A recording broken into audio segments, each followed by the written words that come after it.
last we left off, we destroyed Jormungandr. Be free. See, I swears all things. Yes. Be done. Took out the dead king. Get destroyed. And struggled ever so slightly with Malekuth.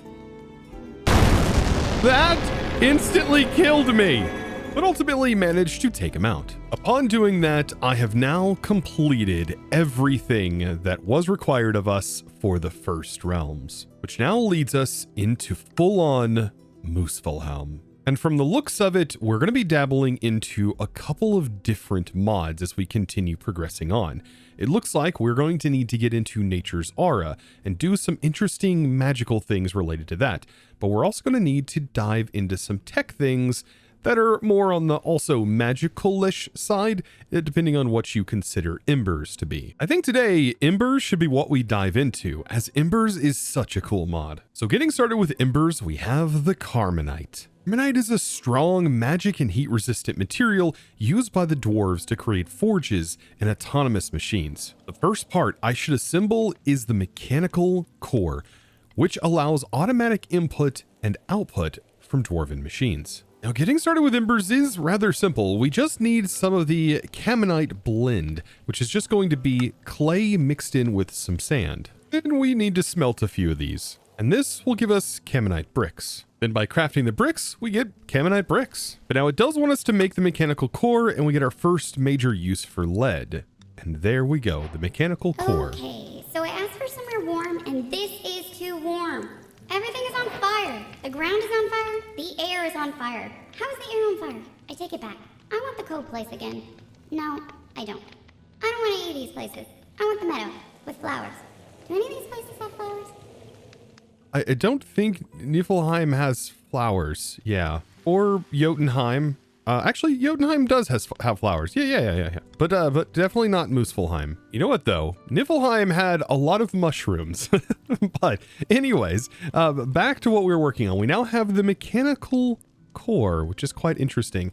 And this takes us into making an Embers bore, which is going to get us started with Embers. The Ember bore allows Ember to be dug from bedrock in Muspelheim when provided with coal as fuel. At least 3 of the bore's blades must be contacting bedrock for it to successfully extract Ember. An atmospheric gauge can help locate high density concentrations where you gain more resources from boring. And so we shall now make this boring machine. And we also want ourselves an atmospheric gauge like it suggested. Something else I'm going to want is some item pipes, and we can use these item pipes from Embers to do simple tasks, for example, like just sending items from an inventory directly into the bore. However, these item pipes do not automatically extract. We are going to have to, extract them first using an item extractor. And then because they look really good, using Carmenite levers on the already emberified items really blends in well. So now it's time to take a dip back into Muspelheim. After looking around for a while, I think that this area seems rather promising.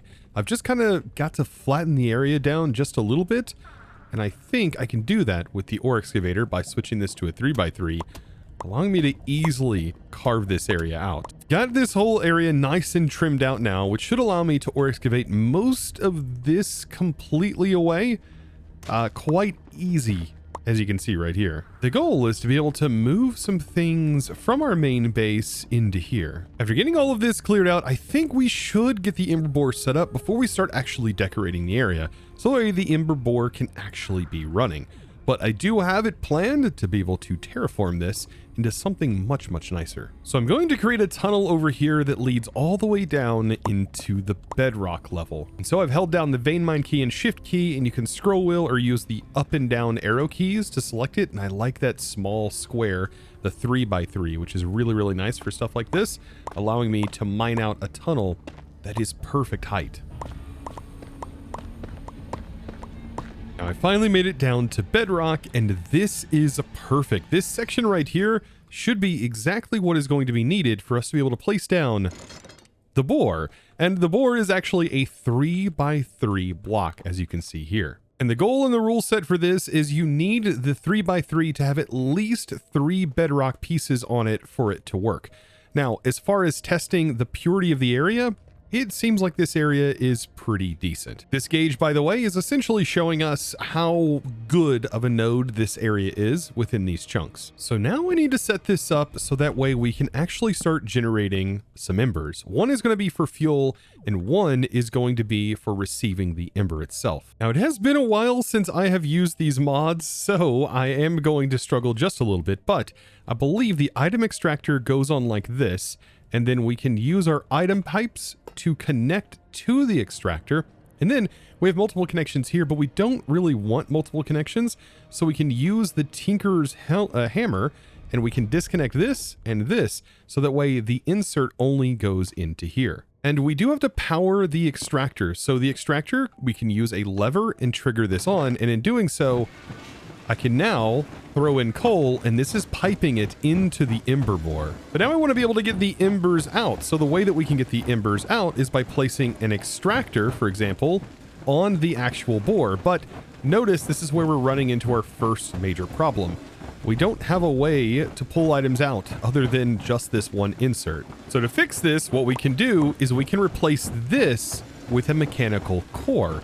And the mechanical core is going to give us more access points for inserting items. So now I can have an item inserting in there, and then right here I can use my item extractor and set it to specifically only pull from here, and then just route the pipe around, and this will get us exactly what we need. We just got to put a lever on there, slap that on, and then now embers should be pulled out, as you can see here. So now we have embers going in here and coal sending into the back, and we get this nice sort of looping setup. And looky there, like I said, we have our first bit of embers. Well, I let some embers build up. I am now starting to sort of lay out the foundation, or at least some shapes in here. Somewhat of a foundation sort of laid out. And just so we can have an idea of the distance between one side to the other, this full distance stretched out is going to equal 41 blocks.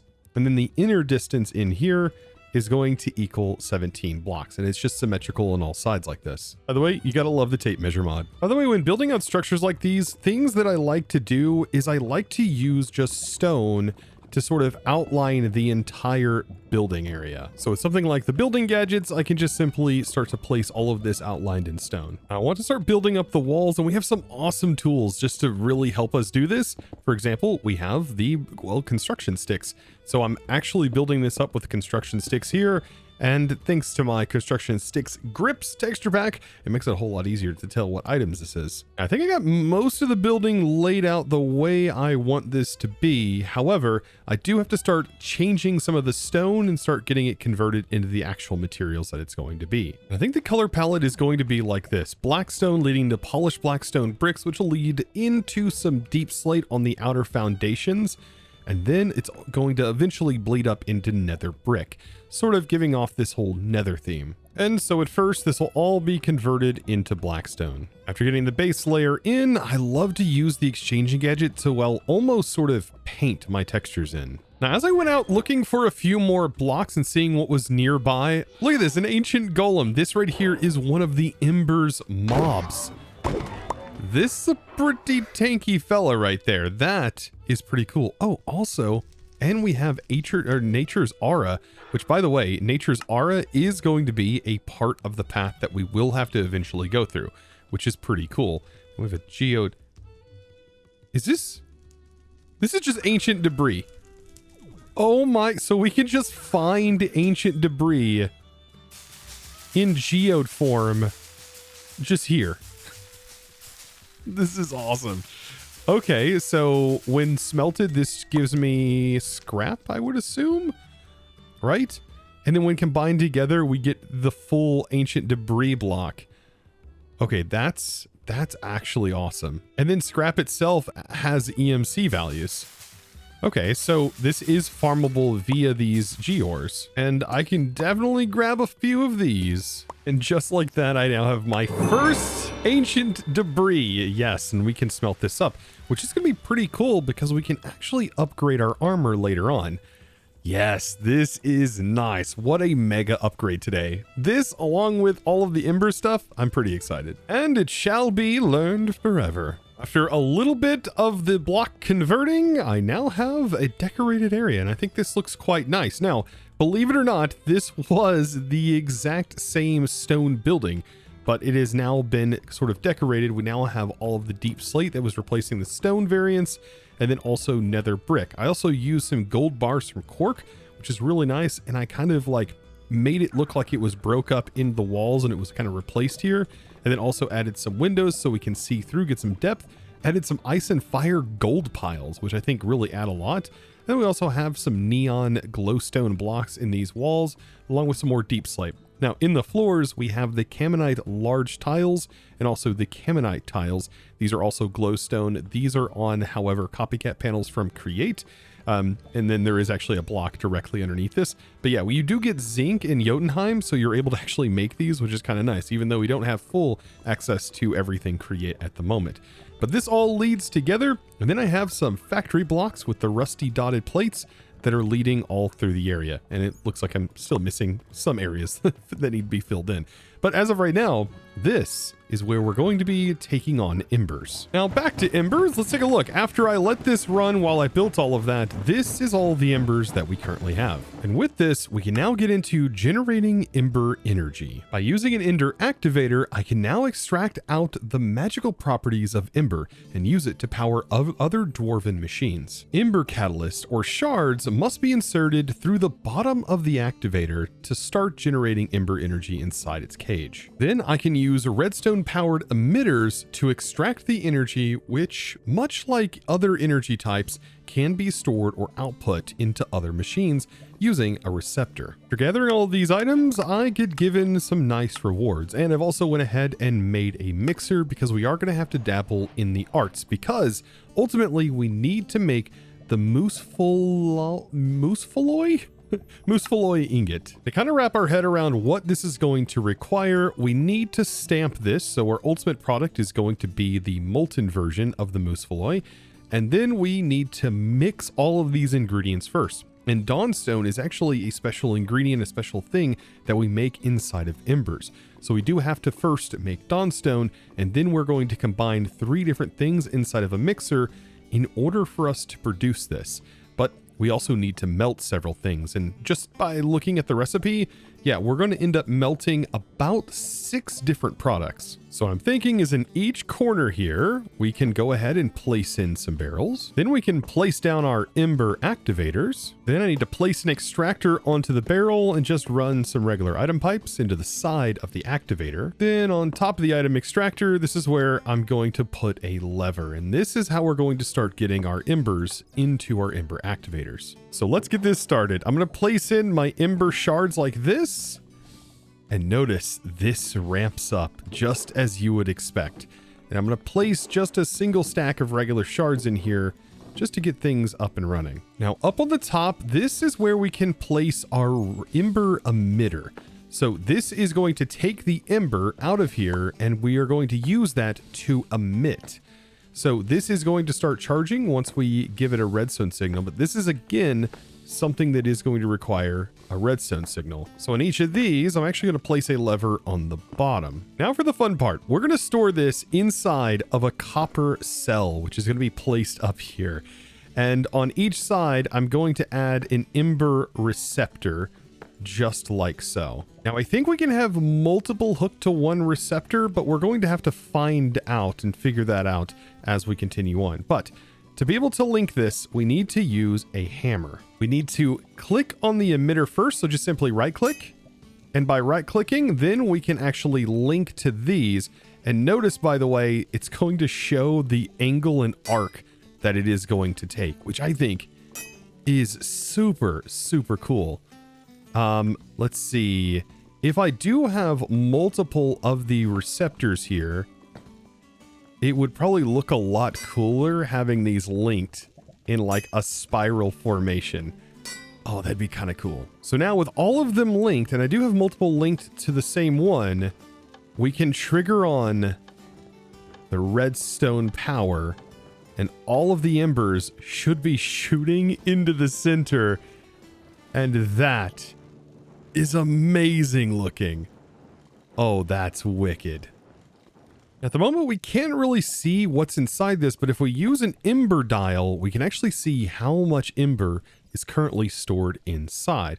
We can also use a lens to be able to see the items that are currently inside of things, and we also can see the way pipes move about. With our Ember nice and stored up, though, I think it's time to start working on the melters.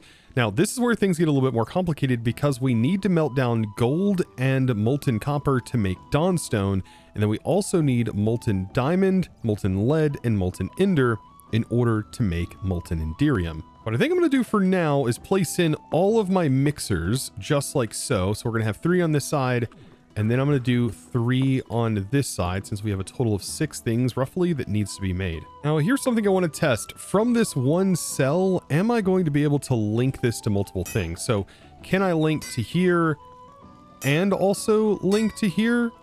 I have no clue as of yet. This is something that I'm just going to have to figure out. Now, I believe to get Ember into this, we are going to need to have Ember receivers on here. And so if I click to here, does that link? Okay, so I would assume that the relay allows me to link from to here, which it definitely does, because you can't go the other way around, right? Yeah. And so I think I just have to give this a redstone signal. Right? And then we should be able to tell. Aha. So yes, it can only link to one at a time, but can this link to more than one? Okay, it cannot, which makes sense because we do get access to a beam splitter, which I would assume allows us to actually split, but this requires that Dawnstone that we're going to be working towards. For now, I have a plan. I'm assuming that the receptacle, however, can receive from multiple locations, for example, here and also here, correct? Yes. So it can receive from multiple locations, but we are going to have to use separate emitters to reach certain destinations. So we are going to need an emitter, which we do have 6 sides on this, but we only have 5 and we have 5 melters. So yeah, we are going to have to kind of take turns as of right now, I think. Or I could just directly use these to power the melters. Aha, I think I have figured it out. So we'll just send to a copper cell, and then the copper cell can then split, because this would be how we would be able to split again just by sending it to another cell. So back to our center one, which we can now link here to here, which now gives us like 3 more outlets technically. And just do the same for all of the other sides. I'll link this to this one and so on. So this gives us an early game sort of splitter here that we can just turn on. Aha, and now we're splitting the power. Now I believe that the actual Ember activators, these can be attached like so. So you know what? Let's actually link this to here. And in doing so, whenever we give this a signal, that should work from the top, I believe. Yes, and then that is also getting power from here. So both of those are now running, which is perfect. And then I could split from here and here, I think. Yeah, let's actually connect this one here and this one here. And we'll activate both of these, so that way those are connected. Oh, this is looking so cool. With everything running, it is just absolutely wild looking, as all of my melters should be fueled up, and they should be able to start melting things so long as we put the items in. Now for our first melting task, I have my item pipes routed in, and we can start to smelt up gold, which should go in here, and smelt up copper, which should also go inside. And I can hear them working, and so this should slowly fill up with molten material, which we can now see in here. Another thing we're going to need is destabilized redstone, which we can smelt up here. Of course, I'm producing it in other forms, but I do want it produced there also. Ender pearls, so that way we can get molten ender is another thing. And then diamonds. Yes, all of these things, which are going to be combined together and should start cooking up. After seeing that these weren't just firing up, turns out, yes, you can't have them linked to the top, so they do have to go on the bottom side of the block. But you just got to appreciate this view. That is kind of wild too with the shaders. Something to note, by the way, if you can't get this to actually render while you're also using shaders, be sure to check out the client. Inside of your client config, there is a embers-client.toml, and all you need to change is turn the render fallback, which is the first config in that config, and set it to true, and then save and restart your mod pack, and all of this should function. So now we've got to start mixing some stuff. First metal is going to be Dawnstone, and the mixer centrifuge is a very confusing block in my opinion. That's because all of the faces of this on the bottom side is its own separate tank. And then the top is actually where we pull out of. And then the very top is actually where we power it from. So what I have to do is place this down. And if I want to start making Dawnstone, I need to extract the copper and the gold. And I need to get that piped into the bottom sections here. And then we're also going to need to place another Ember receptor here at the top. And this is how we're going to get that up and running. So let's see, this is not being used for anything. So we can use that to power this, turn that on. And as you can see, this is going to start filling with Ember. Now, just like we do for the item pipes, we also have fluid pipes and we have fluid extractors. So we actually get to start extracting fluids. And I kind of want to bring this up and I want to create a couple of different channels as we bridge this across. And we shouldn't encounter any loss. It should just be able to pump the fluids directly where we want them. Now, even though these are all connected, we can just hit them with the hammer to unlink them. And same with this down here. We definitely don't want these connected. We just want to fill the different faces, the two faces on the bottom. So I think we're ready to make Dawnstone. I just turn this on and turn this on, and that should send the two fluids in, and then up top, we're producing now Dawnstone. Over on the other side, things are going to start getting a little bit more messy because, well, we're going to also pipe this. And yes, I could use like other pipes from other mods, but I really want to keep this whole aesthetic Embers because I really love the way this looks. To make the Enderium, we're going to need our lead, our diamonds, and our molten ender, which is all being produced right here, by the way. And we're going to have that led directly into the bottom of this. Now, one issue I did find is it does seem like as of right now, the Ender Pearl recipe is not seeming to work with the melter. So I think I'm going to have to go another route. I did see that it is split between two different recipes here. So this may be a problem with the molten ender and or resonant ender. So we can actually make resonant ender quite easy. All we have to do is throw in ender pearls, I believe, inside. And by doing this with regular lava, it should be able to convert this into resonant ender. Back at the base, I can place a tank inside of here and we can just cast, or should be able to cast in. Maybe not. Maybe we can just pull it directly out. Yes. And there is just 4 buckets of resonant ender, which is something that I kind of want. So we get 4 buckets basically from an entire stack of ender pearls. So what I think I'm going to do is just connect this in directly and then turn all of these on. And then this... So it should now actually start making molten enderium? No. Yes. Molten enderium. Yes, that's what we want.